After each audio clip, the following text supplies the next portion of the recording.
Coucou tout le monde, on se retrouve dans une nouvelle vidéo qui n'est autre que Il était un livre. J'ai beaucoup de chroniques en retard sur Instagram comme sur YouTube, donc c'est un petit peu la cata. Et là j'ai sélectionné tout ceci. Voilà, donc il y en a 5. D'habitude j'en fais 4, mais là il y a un petit roman jeunesse qui est plutôt rapide en quelque sorte. Donc c'est pour ça que j'ai décidé d'en mettre 5 cette fois-ci. Et donc je vais vous parler de Embrasse l'hiver et danse avec lui, Pouda, le petit cerf Poudou, que sont ces petites lumières scintillantes dans le ciel, La nuit les étoiles se sont éteintes, Nick et Charlie, et enfin Mystic Land. Comme vous le savez, je suis pas une énorme lectrice de romances, mais c'est vrai que les romances de Noël, j'aime beaucoup ça, et en ce moment c'est un petit peu mon péché mignon. Du coup, en début novembre, je crois, j'avais lu Embrasse l'hiver et danse avec lui de Georgia Caldera, édité chez J'ai lu. Donc dans cette histoire, on va suivre Romy et Adriel, donc c'est un roman choral à 2 voix. Et on va suivre donc Romy, comme je vous le disais, qui est une jeune femme forte, pleine d'envie et de courage, mais qui a subi une rupture assez compliquée avec son fiancé. Et c'est pas toujours tout rose, et on va un petit peu suivre du coup son quotidien. Elle est professeure de danse, c'est important. Et on va donc suivre aussi Adriel, qui est un papa qui vient de perdre sa femme et qui a une fille. Et c'est très compliqué parce qu'elle est très petite et du coup de gérer son boulot, sa fille, etc. c'est très compliqué. Et on va donc suivre ces deux jeunes gens, leur destin est lié, hein, on va pas se le cacher. Et donc on va suivre un petit peu les péripéties autour de ces deux jeunes gens, comment ils arrivent à vraiment se rencontrer, comment ils vont être amenés à développer en quelque sorte des sentiments l'un pour l'autre, qu'est-ce qui va les relier, etc. Et c'est une petite romance de Noël, mais en fait qui est pas vraiment tournée vers Noël, ça fait plus romance. Mais en décor, nous avons Noël, plus l'hiver même, la danse, etc. Franchement, c'est trop bien. J'ai eu une micro-déception, mais en fait qui a absolument pas gêné ma lecture, et c'est un quasi coup de cœur.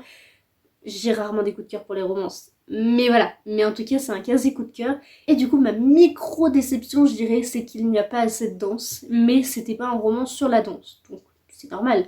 Mais c'est vrai j'aurais aimé un tout petit peu plus parce que j'adore la danse et du coup ce serait trop chouette. Mis à part cette micro déception qui a pas finalement heurté plus que ça ma lecture, j'ai tout simplement adoré. En fait on apprend aussi sur le passé du coup des personnages et c'est juste incroyable, c'est très bien développé, c'est très beau, dévoilent pas mal leurs sentiments et ça j'aime beaucoup. Je sais pas, il y avait quelque chose dans ce livre qui était juste palpitant. Et il faut savoir que je l'avais lu notamment, du coup j'avais écouté sur Audible, c'était une de mes premières lectures Audible si je me trompe pas. Et sincèrement, j'ai pas regretté au point que du coup j'ai acheté le bouquin. Et si je l'ai acheté, c'est parce que je comptais pas vraiment l'acheter au début, mais c'était au salon du livre parce que du coup j'ai vu Georgia Caldera. Donc je voulais avoir ma petite dédicace et vu qu'elle était là, je me suis dit bah je vais pas prendre que les brumes de Cendre Lune que je n'ai pas encore lu d'elle. Donc j'ai pris celui-ci et j'ai pu en discuter un petit peu avec elle. C'était trop chouette, vraiment. Elle est adorable et voilà, je regrette absolument pas. C'est vrai que peut-être un jour je le relirai parce que c'est une histoire qui est vraiment très touchante. On ressent vraiment, donc comme je le disais, les émotions. On est vraiment pris dans l'histoire et on est toujours émerveillé. Et par moments on se dit mais c'est pas possible, c'est complètement impossible ou quoi. Comment on peut faire ça? Mais c'est juste tellement drôle et c'est vraiment c'est comique mais très touchant et émouvant. Donc c'est un très bon mélange et c'est fait très bien. Et franchement, Georgia Caldera, elle a une plume qui est juste waouh. Comme vous l'avez compris, je ne peux que vous le conseiller. Finalement, je me rends compte que je suis pas tant romance que ça, mais là, dans cette petite pile, il y en a 3.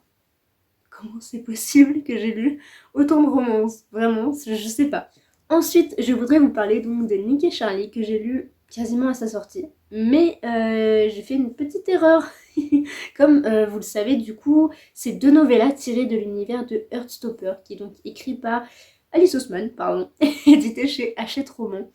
Et en fait, de ce que j'ai pu discuter avec une autre bookstagrammeuse, c'est que Nick et Charlie arrivent après cet hiver, donc l'autre novella.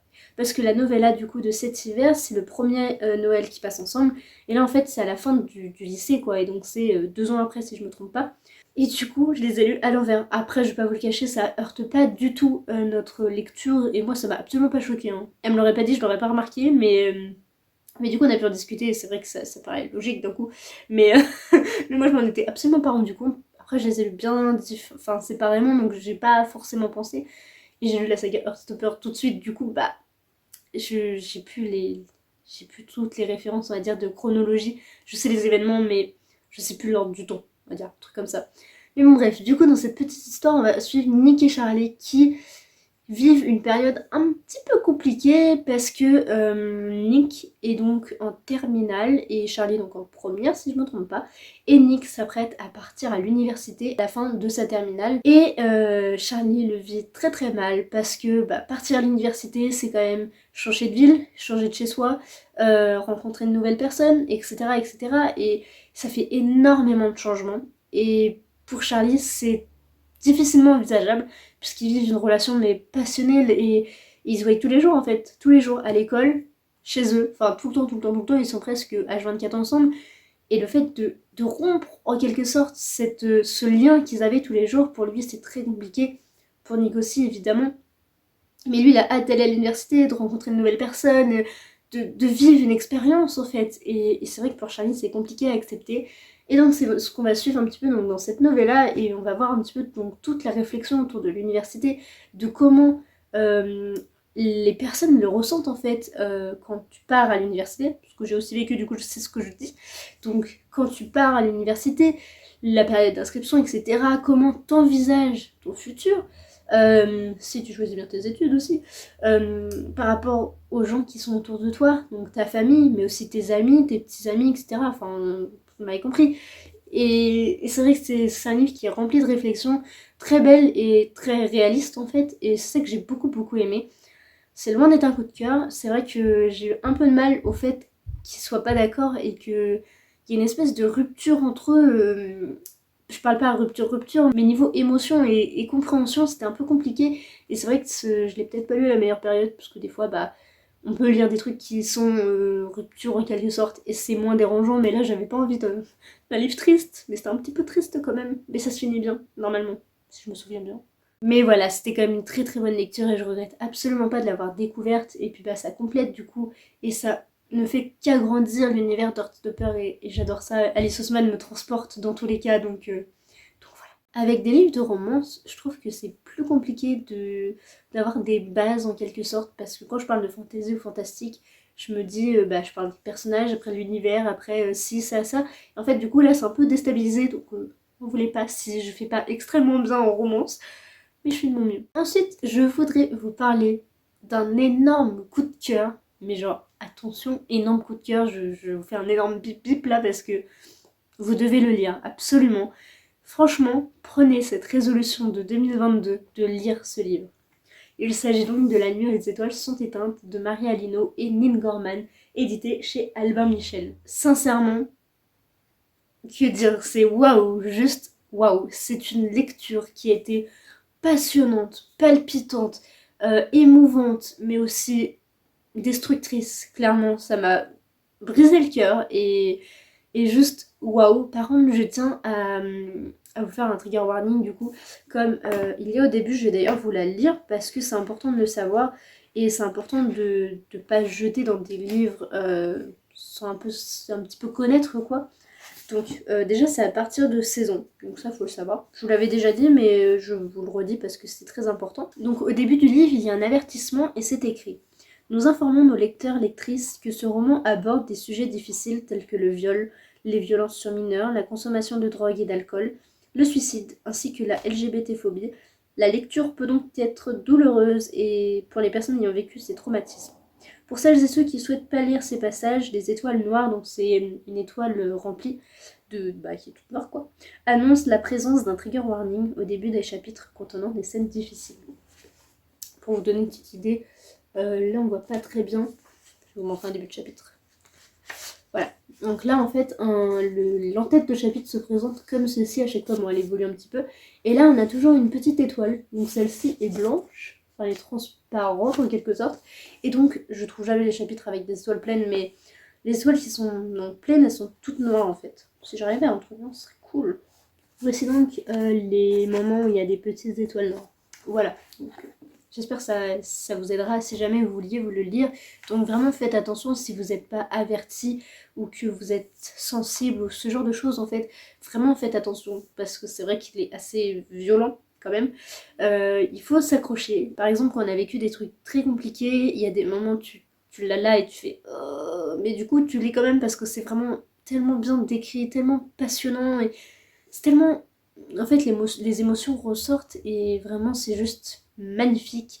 Et en fait, c'est ça qui fait que la lecture est belle et passionnante parce que vraiment, l'écriture nous transporte et je sais pas comment c'est possible, mais juste waouh. Et c'est vrai que j'aurais bien aimé un tome 2 en quelque sorte, mais les autrices du coup font un roman sur Nate, un autre des personnages, puisqu'on va suivre un groupe d'amis, parce que je vous ai pas fait de résumé. Mais non, dans cette histoire, on va suivre Finn qui va subir beaucoup de choses, puisque sa mère est en prison, et il va donc débarquer chez son oncle, alors qu'il voulait pas du tout y aller, il change carrément de ville, ça ne lui plaît pas beaucoup, mais il a pas le choix. Et en fait, du coup, il va débarquer dans un nouveau lycée. Je sais plus le nom, mais j'aimais bien le nom du lycée en plus. Et il va donc se faire de nouveaux amis, et tout ce petit groupe-là, ils vont en fait se souder. Se souder, mais aussi, par moments, pouvoir se déchirer. Enfin, c'est tellement bien fait. Je ressens les émotions que j'ai pu ressentir. J'ai beaucoup pleuré, hein, je vous le dis, j'ai beaucoup pleuré. Après, il y a des choses aussi qui sont très personnelles, notamment avec ce que vit Finn.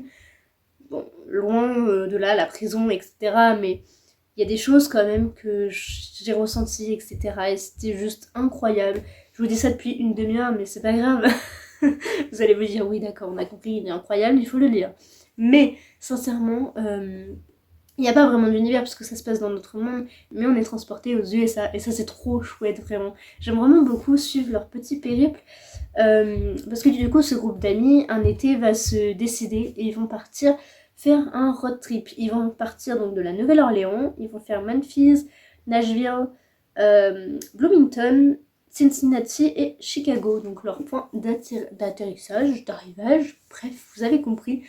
Et franchement, en fait, je sais pas quoi dire. Vraiment, il y a tellement de scènes que j'aimerais dire parce que c'est tellement de scènes incroyables. Mais c'est tellement des scènes importantes et qui sont tellement belles et soit qui font super rire, soit qui sont juste touchantes et poignantes. Mais en fait, il est rempli d'amour et de cruauté. Enfin, je sais même pas comment expliquer, mais sincèrement, ce livre est une pépite qui vous transporte et qui vous fait pleurer, mais comme jamais. Clairement, préparez les Kleenex parce que là, c'est pas possible. Mais voilà, que vous dire de plus, mis à part, lisez-le. En plus, la couverture est juste sublimissime. Voilà, donc franchement, foncez, vous ne regretterez pas. Ensuite, je voudrais vous parler d'un petit graphique jeunesse que la maison d'édition m'a envoyé très gentiment. Il s'agit donc de Pouda, le petit cerf Poudou. Que sont ces petites lumières scintillantes dans le ciel? Donc de Viviana Claveria, j'arrive vraiment jamais avec le prénom, je suis désolée, et Catherine Navarro, qui est donc l'illustratrice. Je remercie donc très chaleureusement la maison d'édition de me l'avoir envoyé, donc Pouda Story, que vous pouvez retrouver sur Instagram, et ils ont leur petit site internet pour commander, etc. Donc sincèrement, je vais pas vous en faire énormément au niveau du résumé et de mon avis, puisque j'ai fait plusieurs vidéos où j'en parle, et je vous en ai parlé sur Instagram aussi, là où j'ai le plus de monde et que la maison d'édition souhaitait que je publie. Mais je voulais aussi faire un petit point ici, comme ça, pour savoir s'il y a des parents ici qui voudraient l'acheter pour leurs enfants, ou même s'il y en a pour leurs petits frères, petites sœurs. Bref, voilà, je voulais pouvoir vous en dire quelques mots quand même. Et donc dans cette histoire, on suit Pouda, un petit cerf poudou, qui part à la conquête des petites lumières qui brillent dans le ciel. Comme un enfant, il se demande mais qu'est-ce que c'est? Qu'est-ce qui brille là-haut? Et donc il va partir à la recherche de personnes pouvant lui répondre. Et il va tomber sur différents animaux, comme notamment la chauve-souris, ou qu'est-ce qu'on a pu voir, les rennes, etc. Et chacun et chacune ont des petites histoires à raconter par rapport à ça. Ils ont tous une histoire de qu'est-ce que c'est en fait ces petites étoiles. Et vraiment c'est trop mignon. Je vais vous montrer quelques petits plans comme ceci. Voilà, donc ça c'est la chouette. Et donc comme je vous disais, il va partir à la découverte et demander à ces différents animaux jusqu'à arriver à une chouette et qui va lui dire la vérité. Ils ont pas forcément tort, ça s'appelle les croyances. Mais du coup la chouette va pouvoir lui apporter une réflexion un petit peu plus scientifique, tout en restant très abordable pour les enfants bien sûr.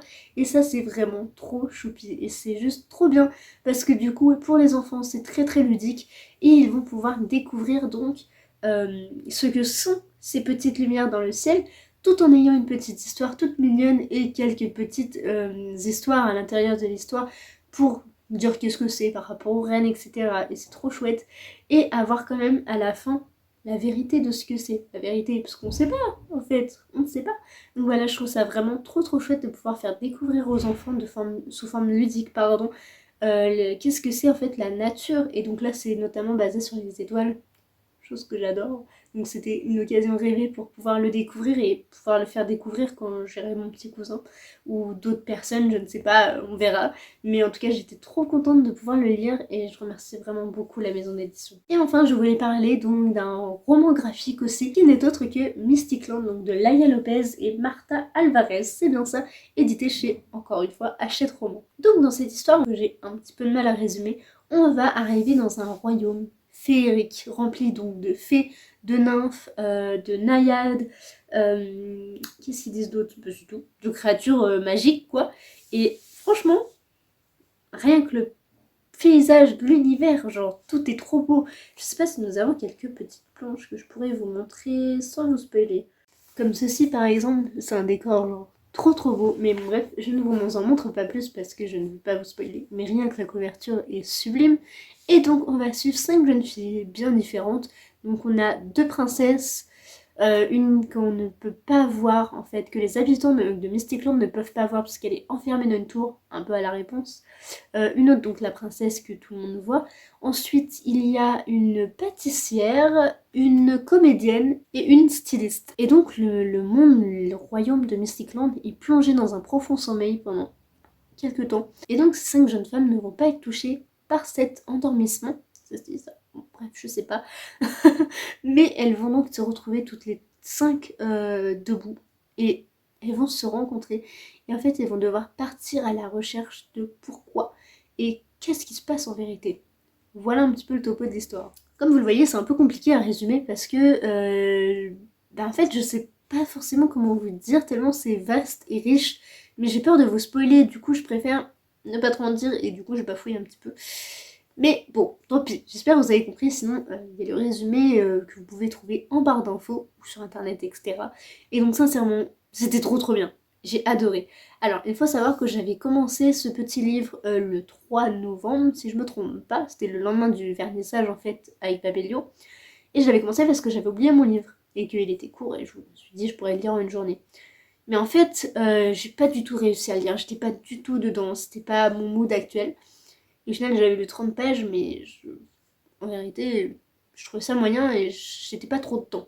Et finalement, je l'ai repris là en novembre, je crois, et franchement, mais je me suis remise dedans à fond. Et c'était trop bien. Et donc je vous ai dit novembre, mais non, je l'ai lu entre le 3 et le 5 décembre. Pendant la période de Montreuil, puisque je l'ai lu dans le train, etc.